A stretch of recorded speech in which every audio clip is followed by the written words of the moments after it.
This is Lowell Thomas speaking, flashing to you the news of the world, pictured by Fox Movie Tone.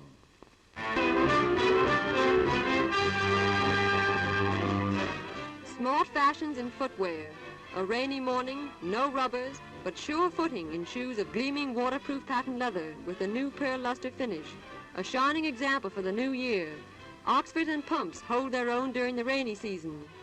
And now, with clear afternoon skies, it is time to wear the more formal high-heel shoe. These exhibits are designed by Dan Porter. This Oxford is for cocktails.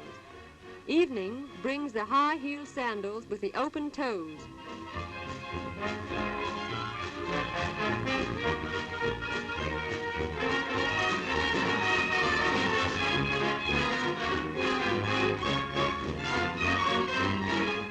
Dance, be merry, and keep pace with the times in slippers fit for Cinderella.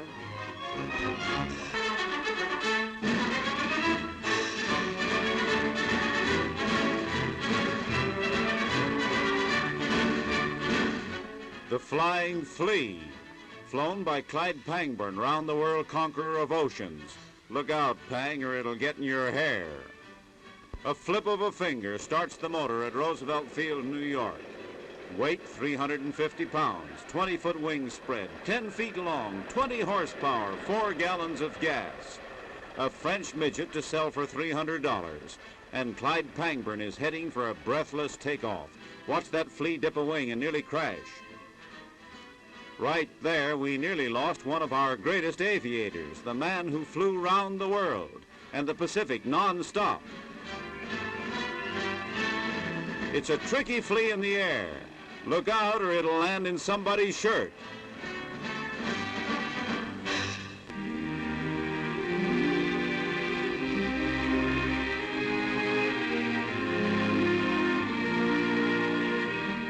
What the Festival of Lourdes is to Europe, this holy day is to South America. The pilgrimage to the mountain church at Penage near Rio, a sacred shrine. On the tip-top of a dizzy pinnacle of solid rock. 365 steps, as many as there are days in the year, leading upward.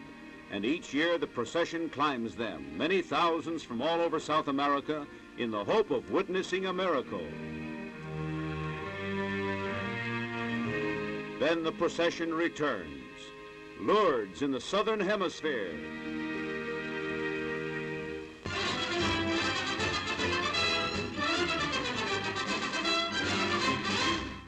His farm policy hotly attacked and defended, the president defends the policy and attacks his critics. Before an agricultural mass meeting in Chicago, he talks to the farming half of the nation. What you wanted and what you and I have endeavored to achieve was to put an end to the destructive forces that were threatening American agriculture. We sought to stop the rule of tooth and claw that threw farmers into bankruptcy or turned them virtually into serfs, forced them to let their buildings, fences, and machinery deteriorate, made them rob their soil of its God-given fertility, deprived their sons and daughters of a decent opportunity on the farm. To those days, I trust, the organized power of the nation has put an end forever.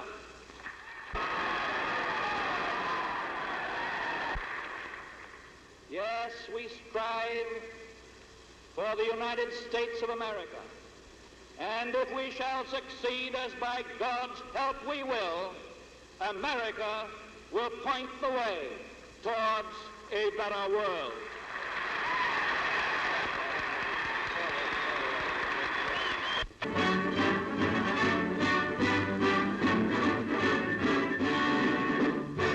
The greatest air transport flight.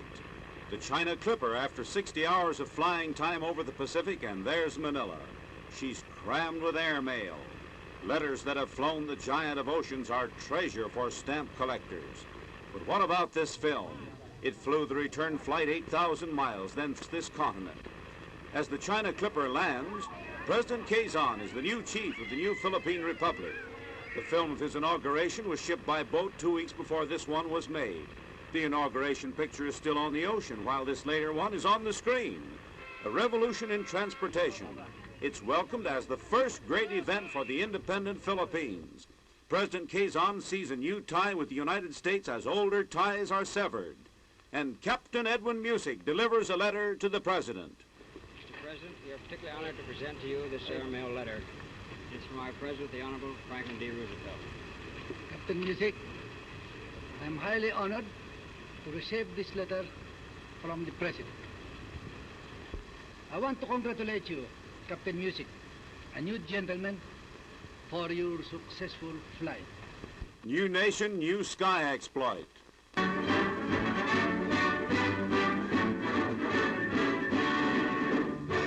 The landslide at the Grande Chartreuse. Heavy rains weakened the road bed up the hill. Tons of earth slid down upon this distillery of world renown. The Carthusian monks in their Alpine monastery learned the secret of distilling mountain herbs. 800 years ago, a landslide of rocks destroyed the monastery. 300 years ago, it was burned. 30 years ago, the monks were expelled from France. In 1929, they began again to make chartreuse here. Now landslide, but the old chapel still stands. The deep vaults are intact, too. So they are pumping chartreuse. Giant vats and myriads of bottles kept in underground rock-hewn cellars, safe, 10 million francs worth. Good news for those who linger after dinner, as the French army defends chartreuse, green and white.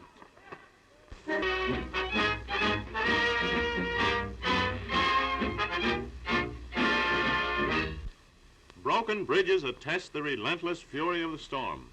3 were swept away when the Cohansey River, swollen to record heights by bursting dams, became a raging torrent.